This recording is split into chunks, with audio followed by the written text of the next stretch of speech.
Okay, let's discuss, let's introduce the Gabor transform. The Gabor transform is is a short time Fourier transform with a Gaussian window.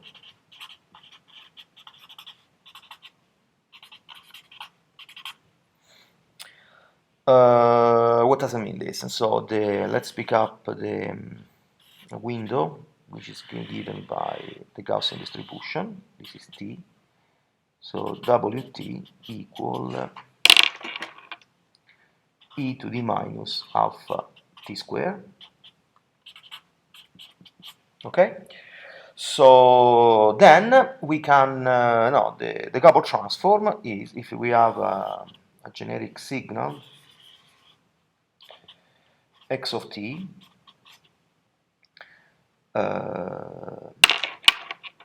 we choose a time tau, then we have here the window w t minus tau, we shift this window at tau, then we define the Gabor transform omega tau as the Fourier transform of x of t times w t minus tau, or this is equal to the integral between minus infinity and infinity of x of t e to the minus alpha t minus tau square e to the minus j omega t in delta t.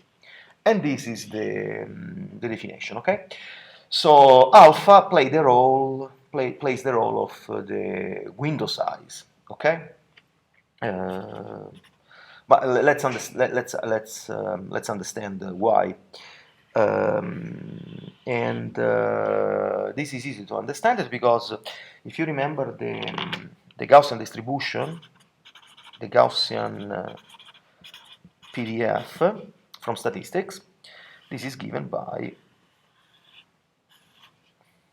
let's, for example, in the variable, I can even use the variable t, okay? So it usually is the form e to the minus t squared divided by 2 sigma square 1 over square root of 2 pi sigma square. And here sigma square is basically the variance. And if I take the square root of sigma, which is the standard deviation, tell me exactly the inflection where the curvature changes, and I have the change of curvature from positive to negative. And you also give me a measure of how spread is the PDF, how the PDF spreads out from 0. And so this is roughly 2 sigma. So we can think of alpha, and so in this case, I can rewrite this quantity as e to the minus t square divided 2 times 1 over 2 alpha. Okay? And so this is going to be my window, my variance. Okay? So what does it mean? It means that the width of the Gaussian window is roughly occurs at plus 1 over square root of 2 alpha and minus square root of 1 over 2 alpha. Okay? So what does it mean? It means that when alpha tends to 0, this width becomes larger and larger. So basically, the window tends to flatten out. Or when alpha tends to infinity, this quantity goes to 0, and so these 2 points get closer and closer. So the window becomes shorter and shorter. And so this occurs when alpha tending to 0. Okay? So said that, we can easily now we have an idea. So the window size is proportional to 1 over square root of 2 alpha. Okay? So now the Gabor transform use the window that is going to give you the minimal uncertainty. Okay, the minimal uncertainty regarding the localization in frequency because we're using a Gaussian window. And let's make an example. For example, let's compute the Gabor transform of Gabor transform of x of t equal cosine of omega naught t. We already have seen it, when I did the short time Fourier transform of using a rectangular window. The formula is the same, but now let's redo the calculation because it doesn't hurt. So xg of omega tau, and it's very general, this is equal to the Fourier transform. I'm going to apply the Euler formula, so I have 1/2 e to the j omega naught t plus 1/2 e to the minus j omega naught t, which multiply the window, which is shifted at t minus tau. Okay? And now, before doing the calculation, I can simply apply the linearity of the Fourier transform.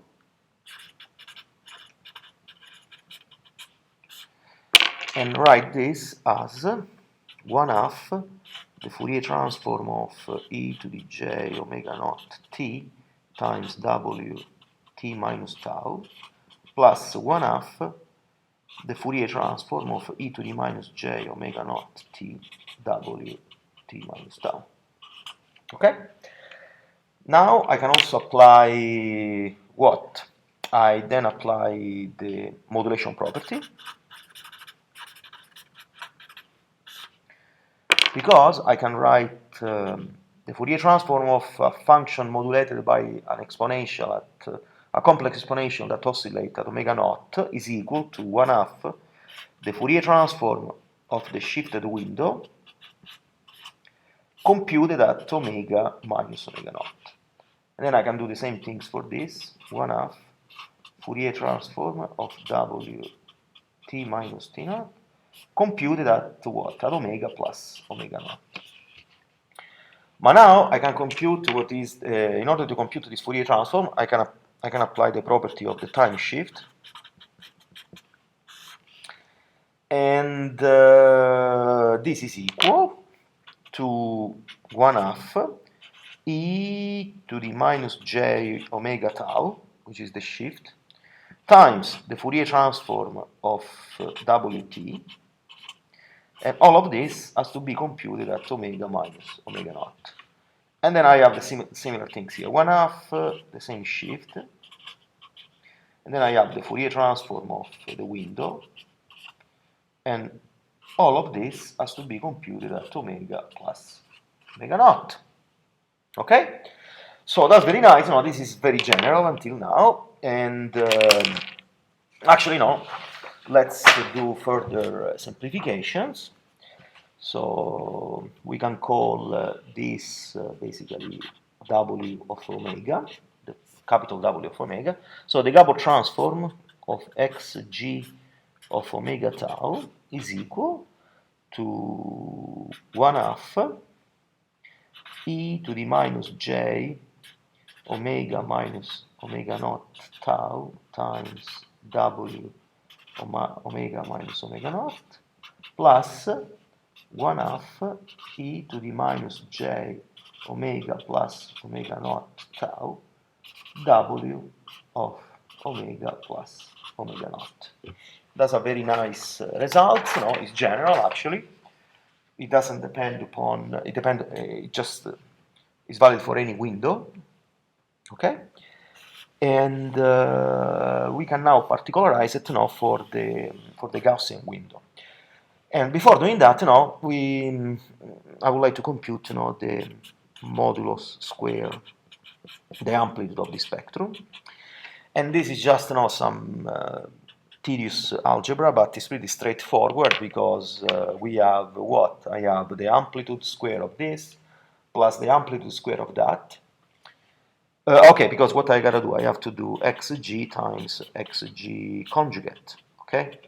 Now, when I do this multiplication, I'm gonna get 4 terms.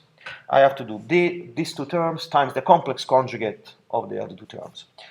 And I'm going to get this term times this complex conjugate, which is going to give me 1/4 of W of omega minus omega naught squared.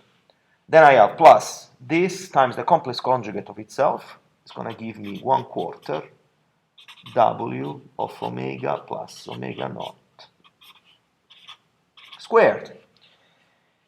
And then what I have to consider also this times the complex conjugate of this, and I'm going to get plus 1/4 e to the what? This times the complex conjugate of this. And so I'm going to get minus j omega will cancel out with plus j omega. Then I get minus and minus plus j omega naught and plus j omega naught. And so I'm going to get 2j omega naught tau, which multiply the two windows, the Fourier transforms, which I know that they are real, okay? That's why I don't worry about their complex conjugation, okay? So, and of course, since this quantity is real, I will also have what? The complex conjugate of this term. So the final result is that the amplitude square of the Gabor transform is equal to 1/4 W omega minus omega naught squared plus 1/4 W of omega plus omega naught squared plus, now I'm going to have this term applies the complex conjugate, which I can write it as 1/2 cosine of 2 omega naught tau, which multiply the two windows. Okay? And this is a nice result, because now actually we can learn something out of this formulation. We're going to particularize it for the Gabor window, for the Gaussian window. You see that the dependence on tau appears only in this cross product, which involve the product of two shifted windows. Okay? And if we consider a Gaussian window, e to the minus alpha t square, the correspondent Fourier transform, we already have seen it, we already seen that is equal to square root of pi over alpha e to the minus omega square divided 4 alpha. Okay? And again, we get another Gaussian, and it's easy to visualize them. So this is what you see in time. And here the width, we already have seen that it is roughly 1 over square root of 2 alpha and minus 1 over square root of 2 alpha. Instead, the Fourier transform, the corresponding Fourier transform, the standard deviation is going to be equal to sigma square of omega is equal to 2 alpha. Instead here, no, sigma square of t is equal to 1 over 2 alpha. So you see that if this is very large, we should expect something very, very short in frequency, because this should be equal to square root of 2 alpha, and this should be equal to minus square root of alpha. Okay? So here we see that sigma t square times sigma omega square, in this case, is equal to 1. And this is the famous uncertainty principle. If I have something that is very broad in time, it will be very localized in frequency, and vice versa. Okay? So you see that now we can plot this function. So what is the Gabor transform? The Gabor transform, amplitude squared, is equal to what? Is equal to 1/4 of this squared, and so I'm going to get pi over 4 alpha e to the minus omega minus omega naught square divided by 4 alpha plus pi over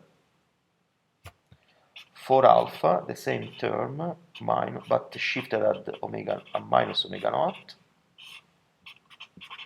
And then I have the cross term, which is going to give me still, the cross term is going to give me 1 pi divided by 2 alpha cosine of omega naught tau. And then I have the product of the two shifted windows, which gives me e to the minus open fraction. Then I have omega minus omega naught squared plus omega plus omega naught squared. So that's what we get here. And now to understand, you see that now the dependence on tau is only here, okay? So if you want to plot this this function, let's assume that alpha is very, very, very large, okay? So if alpha is, let's assume that alpha is very, very, very small, the opposite. So I want large windows. Okay? Remember that Wt goes as e to the minus alpha t squared. So we have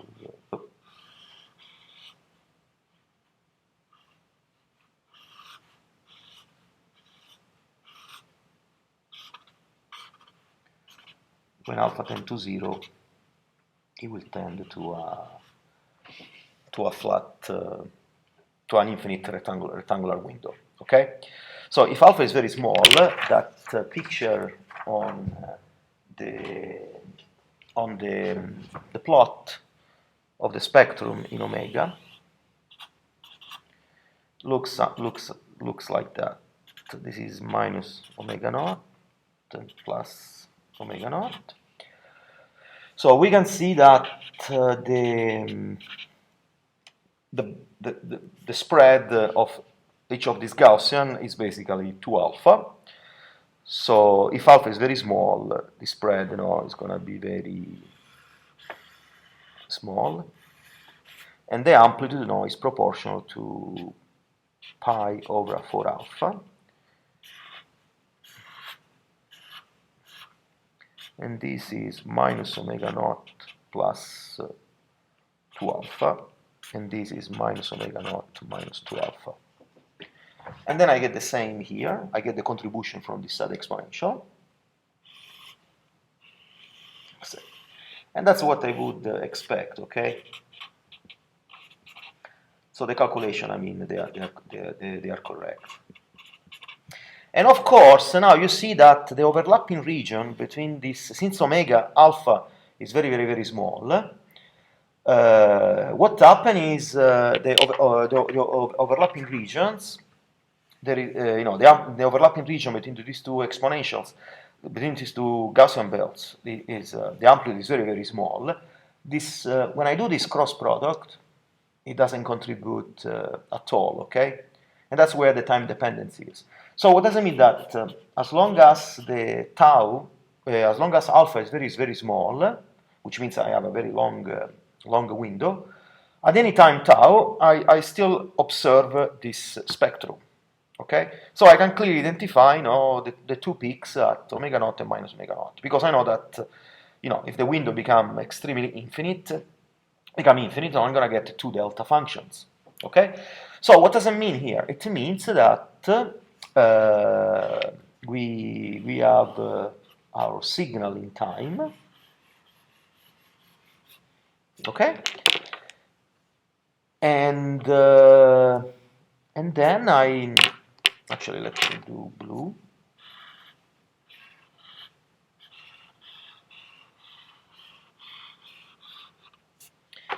And then I'm choosing a very long very long window. This is wt minus tau. And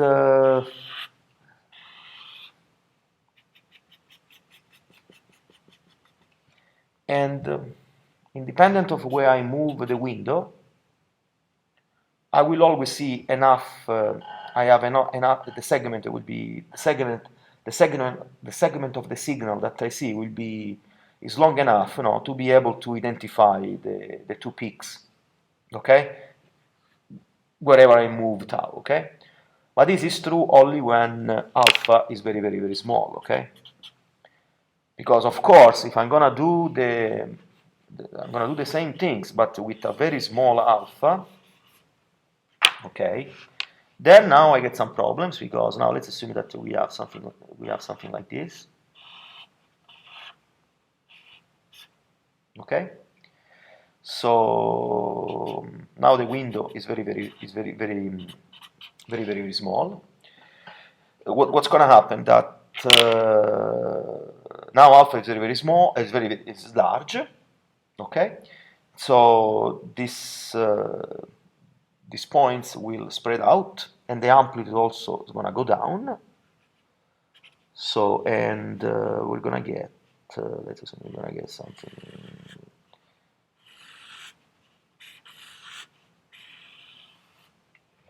And the same thing is here. So now what's going to happen? Now you see that the overlapping region is not, the amplitude in the overlapping region is not negligible. This area is not negligible. And now what's going to happen is it will happen that what happened that this term provide a contribution, and so we'll also see that we have a dependence on tau. And so, depending upon where I move tau, I will also see different results in the spectrum.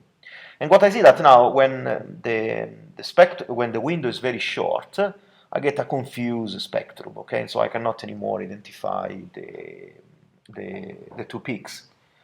And this confusion will also be different depending upon where I locate my window. Okay, so and that's the problem with the short times Fourier transform. Let's do another example with the chirp signal.